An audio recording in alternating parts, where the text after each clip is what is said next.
अस्सलाम वालेकुम नाज़रीन, कैसे हैं? ठीक हैं, खैरियत से हैं। और डिसअपॉइंटमेंट तो आपको भी हुई होगी, मुझे भी हुई है। पाकिस्तान ने इंडिया के ख़िलाफ़ मैच हार लिया। लेकिन असबाब क्या हैं पाकिस्तान टीम ये जो मैच हारा है, इसके हवाले से आप बताएं। जहाँ तक मेरी बात समझ में आ रही है वो ये है कि कप्तान ने टॉस जीत के जो पहले बैटिंग करने का फ़ैसला किया, वो क्यों किया? ज़ाहिर बात है उसे पता था कि उसके जो बॉलर्स हैं वो किसी भी टोटल को डिफेंड करने की पूरी सलाहियत रखते हैं। और इसमें कोई दो राय भी नहीं है कि भाई शाहीन शाह अफरीदी, नसीम शाह, हारिस रऊफ़ और इब्रार दुनिया के बेहतरीन बॉलर्स हैं, लेकिन एक बॉलर तो कम पड़ता था। आपने पार्ट टाइमर्स बॉलर रखे हुए हैं, सलमान अली आगा, उसके साथ खुशदिल शाह। तो पार्ट टाइम बॉलर्स के साथ आप इतने बड़े मैच में कैसे जाते हैं? चलें ठीक है, एक तो आपने तब्दीली की, फ़खर की जगह पे इमाम उल हक स्क्वाड का हिस्सा बने, और उस पे इतना प्रेशर उसको समझ में नहीं आ रहा था और किस तरह से उसने सिंगल लिया है और वो रन आउट हो गए। उसके बाद आप देखें, कप्तान की बैटिंग देख लें और दूसरे प्लेयर्स की बैटिंग देख लें, वो मजमूई तौर पे अंडर प्रेशर रहे। और उसके मुकाबले में इंडियन बॉलर्स ने जो बॉलिंग की है, ख़ासतर कुलदीप यादव ने, उसके अलावा पांड्या ने, ये सारे फास्ट बॉलर हों या स्पिनर्स हों, ये कंप्लीट या तो ऑलराउंडर्स हैं या कंप्लीट फास्ट बॉलर या स्पिनर हैं। तो उनकी एक्यूरेसी इतनी ज़बरदस्त थी कि उन्होंने पाकिस्तान को खुलने के खेलने की बिल्कुल भी इजाज़त नहीं दी, और पाकिस्तान फंसता रहा और डाट बॉल होते रहे, डाट बॉल पे डाट बॉल होते रहे। जब डाट बॉल होते हैं तो डेफिनेटली बैट्समैन जो है वो अंडर प्रेशर रहता है। जब उसको स्कोर नहीं मिलता तो फिर वो शॉट्स खेलने की कोशिश करता है, और शॉट्स खेलने की कोशिशों में वो विकेट गंवा देता है। तो 241 रन बनाए भाई पाकिस्तान ने इतनी बड़ी अहम मैच में, और इंडिया के मजबूत बैटिंग लाइनअप के सामने। तो ज़ाहिर बात है, मैं समझता हूँ कि मोहम्मद रिजवान को टॉस जीत के जो फैसला करना पड़ा वो उसके गले में पड़ गया, क्योंकि अगर इंडिया टॉस जीत जाता तो मोहम्मद रिजवान थोड़ा रिलैक्स होते कि भाई उन्होंने फ़ैसला करना है। अब तो इसको फ़ैसला करना था, तो उसने पहले टॉस जीत के बैटिंग का फ़ैसला किया, और उसको ये उम्मीद थी कि जितना भी टोटल करेंगे तो उसको डिफेंड कर लेंगे हमारे बॉलर्स। आपको याद होगा ऑस्ट्रेलियावी कप्तान स्टीव स्मिथ ने टॉस जीत के पहले फील्डिंग की थी। उसकी वजह ये थी कि उनके पास भी दुनिया के बेहतरीन बॉलर्स नहीं थे। पैट कमिंस नहीं था, जोश हेज़लवुड नहीं था, और उसके साथ मिचेल स्टार्क, दुनिया के तेज़ तरीन बॉलर और मोस्ट एक्यूरेट बॉलर उनके पास नहीं थे। लेकिन उसने टॉस जीत के जो फील्डिंग की ना, उसको ये था कि हम जो भी टारगेट मिलेगा हम उसको पूरा कर लेंगे, और उन्होंने जस्टिफाई करके दिखा दिया कि 350 रन जो चैम्पियंस ट्रॉफी में सबसे पहले इंग्लैंड ने बनाया, एजाज़ था उनके लिए, रिकॉर्ड था। लेकिन उसी मैच में ऑस्ट्रेलिया ने वो रिकॉर्ड तोड़ दिया भाई, टारगेट चेस कर लिया। तो हमारे कप्तान को भी शायद ये था जहन में कि जो हमारे बॉलर्स हैं वो इस स्कोर को डिफेंड कर लेंगे। लेकिन उसको नहीं पता था कि भाई शुभमन गिल फॉर्म में है, विराट कोहली किसी वक्त भी फॉर्म में आ सकता है, और उसने जो बैटिंग का मुजाहरा किया वो देखने के लायक था। उसकी फिटनेस का लेवल देखें, सिंगल को डबल में, डबल को ट्रिपल में कैसे कन्वर्ट कर रहा था, इतना एक्सट्रीम फिट। और हमारी फिटनेस का लेवल देख लें, हमारे प्लेयर एक दूसरे को जैसे जानते ही नहीं है। इतने बड़े मैच में इतनी ज़बरदस्त ऑडियंस आई हुई थी दुबई स्पोर्ट्स सिटी स्टेडियम में, सब इनको सपोर्ट कर रहे थे, उनकी भी सपोर्ट थी नो डाउट। लेकिन आप कुछ तो करते। आप सोचते होंगे मुझे क्या बातें कर रहा है, ये तो सब चीज़ें हमें पता हैं।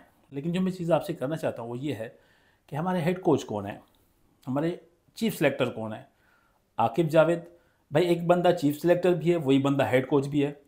टीम भी वही सिलेक्ट करता है और टीम खिलाता भी वही है।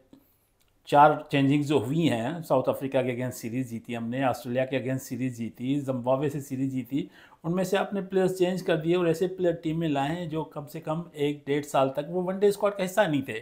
खुशदिल शाह कहाँ से आया बताएं? और जो आपके फ़हीम अशरफ है वह कहाँ से आए? भाई वो कह रहे हैं बांग्लादेश प्रीमियर लीग से आए। भाई या तो सिलेक्शन का क्राइटेरिया ये करें, अपना डोमेस्टिक स्ट्रक्चर ख़त्म कर दें। आप क्राइटेरिया ये बनाएं कि भाई बांग्लादेश प्रीमियर लीग में, श्रीलंकन प्रीमियर लीग में, कैरेबियन प्रीमियर लीग में जो परफॉर्म करेगा उसको टीम में शामिल कर दें। भाड़ में डालें अपने डोमेस्टिक स्ट्रक्चर को। जो डोमेस्टिक में परफॉर्म कर रहे हैं उनको आप घास ही नहीं डालते हैं। 1.5-2 साल के बाद आप अपनी पसंद के प्लेयर्स को लेके आते हैं, उन पर ठप्पा लगाते हैं कि भी चैंपियंस ट्रॉफी उन्होंने खेली। क्या उन्होंने कर दिया भाई? आप इतना बड़ा इवेंट ऑर्गेनाइज करने जा रहे हैं, 4 साल से आपको मेज़बानी मिली हुई थी, हमने स्टेडियम अपग्रेडेशन के लिए दिन रात एक कर दी, टीम को तैयार करने में हम नाकाम रहे। तो हेड कोच साहब ये बताएं, आपसे भी सवाल करूं, आप भी मुझे बताएं, हेड कोच का काम होता है अपोनेंट टीम की स्ट्रेंथ को देख के टीम के लिए प्लानिंग करना। ये हेड कोच का काम होता है और कोई काम नहीं होता उसका। उसको पता होना चाहिए कि भाई इंडियन टीम में बैटिंग किस तरह की है, बॉलिंग किस तरह की है, उस हिसाब से अपना कॉम्बिनेशन बनाए। पीसीबी ने उसको भाई सपोर्टिंग स्टाफ दिया हुआ है। अजहर महमूद साहब, क्या बात है, ऑलराउंडर रहे हैं बड़े ज़बरदस्त। वो भी फास्ट बॉलर हैं, आकिब जावेद भी फास्ट बॉलर हैं। तो हमारे फास्ट बॉलर्स की परफॉर्मेंस क्यों इतनी ख़राब है? कुछ पूछा है आपने इनसे? इनसे पूछना चाहिए भाई। आप एक ही वक्त फास्ट बॉलर भी रहे हैं, एक ही वक्त आप चीफ सेलेक्टर भी हैं, एक ही वक्त आप हेड कोच भी हैं। कैसे करते हैं मैनेज भाई? नहीं होता ऐसे। प्रॉपर बंदा होना चाहिए एक चीज़ के लिए। नो डाउट आपने लेवल 4 का कोचिंग कोर्स किया हुआ है, ठीक है, तो आप कोचिंग में आ जाएं।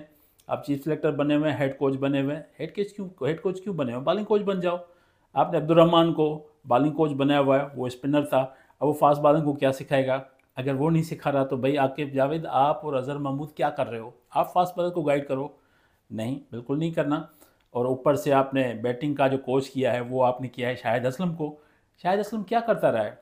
हमेशा पाकिस्तान टीम के लिए हेल्पिंग हैंड रहा कि बैट्समैन अगर नेट में खड़ा है उसको वो बॉलिंग कराता था कि बैटिंग की प्रैक्टिस करो। एक बैटिंग प्रैक्टिस कराने वाला बंदा अब बैटिंग कोच बन गया है।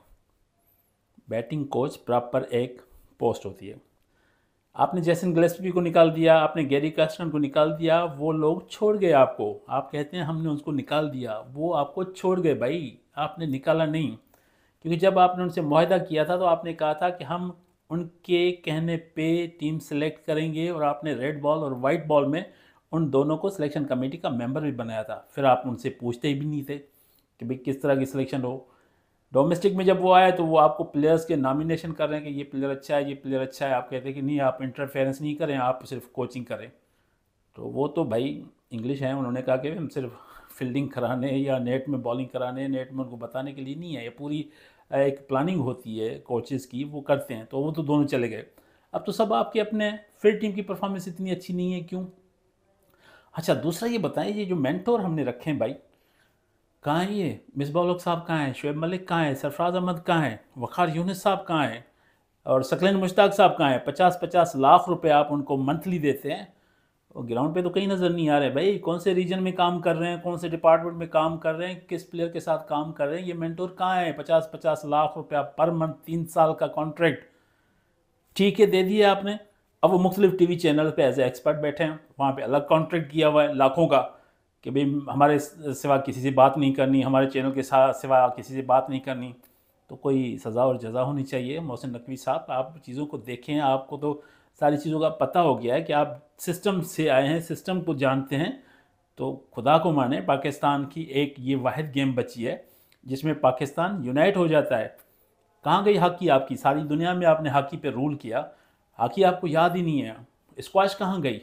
जहांगीर खान, जानशेर खान ने सारी दुनिया पे रूल किया। स्क्वाश कहाँ है? क्योंकि पॉलिटिक्स इन्वॉल्व हो गई, लाइकिंग और डिसलाइकिंग इन्वॉल्व हो गई। और इतना जो पैसा आप दे रहे हैं प्लेयर्स को, इंसेंटिव दे रहे हैं, तो उनके दिमाग में एक चीज़ बैठ गई कि भाई आज के मैच में मैंने 40-50 करने हैं, अगला मैच पक्का करना है। बाबर आजम क्या कर रहा है? किंग किंग कह के हमने उसको सर पे चढ़ा दिया। किंग की परफॉर्मेंस बताएं 22-23 मैचों से क्या कर रहा है? लेकिन उनको अपनी इनिंग बनानी है, 40-50 रन कर लें, वो 60-70-80-90 बॉलें खेलनी है तो खेलो, डॉट बॉल खेलो तो खेलो, कोई मसला नहीं, लेकिन अपना स्कोर बनाओ, अगला मैच पक्का करो। आप भी कहते होंगे यार मुजाहिद पता नहीं कहाँ से कहाँ लेके जा रहा है, लेकिन मैं आपको एक मशवरा दे रहा हूँ। ये जो पाकिस्तान की टीम है ना, ये हमारी टीम है, सब पाकिस्तानियों की टीम है। ये आकिब जावेद की टीम नहीं है, ये अज़हर महमूद की टीम नहीं है, ये रिजवान की टीम नहीं है, ये हर उस पाकिस्तानी की टीम है। जब ये मैच होता है तो काम काज छोड़ के, ऑफिस छोड़ के आपका मैच देखते हैं, आपको दुआएं देते हैं। ये पाकिस्तान की टीम सारे पाकिस्तानियों की है जो सारी दुनिया में रहते हैं। तो एहतसाब होना चाहिए, सज़ा और जज़ा होनी चाहिए। और आखिरी लफ्ज़, टीम की सिलेक्शन हमेशा मेरिट पे करें। मेरिट से मुराद ये है कि अगर कराची के 11 लड़के डिज़र्व करते हैं पाकिस्तान टीम में तो उन 11 कराची के लड़कों को खिलाओ। अगर कोयटा के 11 लड़के मेरिट पे आते हैं, उन 11 को खिलाओ। अगर पेशावर के 11 प्लेयर मेरिट पे आते हैं तो पूरी टीम पाकिस्तान की पेशावर की बनाओ। अगर लाहौर के 11 लड़के मेरिट पे आते हैं तो 11 के 11 लाहौर के खिलाओ। मेरिट पे कंप्रोमाइज़ नहीं करो। जब मेरिट पे कंप्रोमाइज़ करोगे तो नतीजे आपको ऐसे मिलेंगे।